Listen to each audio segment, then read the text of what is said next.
Dans le cadre du mouvement Entreprises vertes Québec, on a accompagné 35 entreprises dans leur passage à l'action en faveur de l'économie verte. Nous allons à la rencontre de certaines d'entre elles qui ont mis en place des solutions concrètes en entreprise. Salut, je m'appelle Guillaume de Montigny, je suis directeur régional de l'Est du Québec pour la compagnie Ainsworth. Ainsworth, on est une entreprise de services techniques au bâtiment. On est spécialisé en entretien, en service, et en rénovation dans des spécialités telles que l'électricité, plomberie, chauffage, climatisation, réfrigération et l'automatisation de bâtiments. On a décidé de participer au cercle d'expertise parce que dans notre travail au quotidien, on aide beaucoup de nos clients à réduire leur bilan énergétique. Mais on s'est rendu compte qu'on ne se questionne pas tant sur nos pratiques à nous. On voulait aller chercher des regards extérieurs sur nos propres pratiques pour voir qu'est-ce qu'on pourrait faire de mieux. Chaque année, on change environ 3000 filtres chez nos clients. On a donc décidé d'opter pour des filtres de meilleure qualité qui sont plus durables et qui nous permettent d'espacer les fréquences de remplacement de filtres.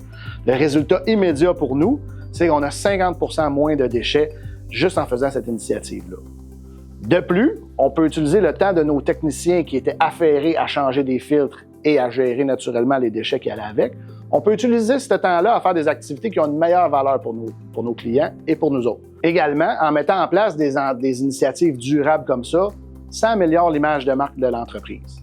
Ça nous permet d'aller chercher une clientèle qui est peut-être plus sensibilisée aux enjeux de développement durable et puis avec qui on va pouvoir travailler à plus long terme à amener des solutions.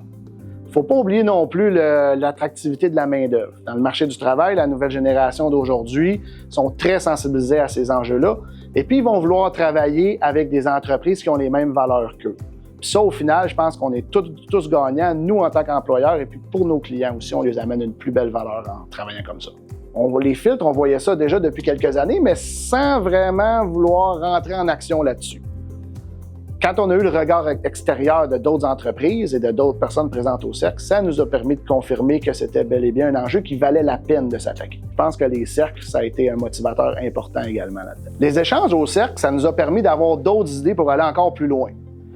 Une des premières qu'on veut regarder, c'est le fait de broyer nos fameux filtres quand ils sont prêts à mettre au déchet. Parce que le filtre, en tant que tel, c'est 90% d'air.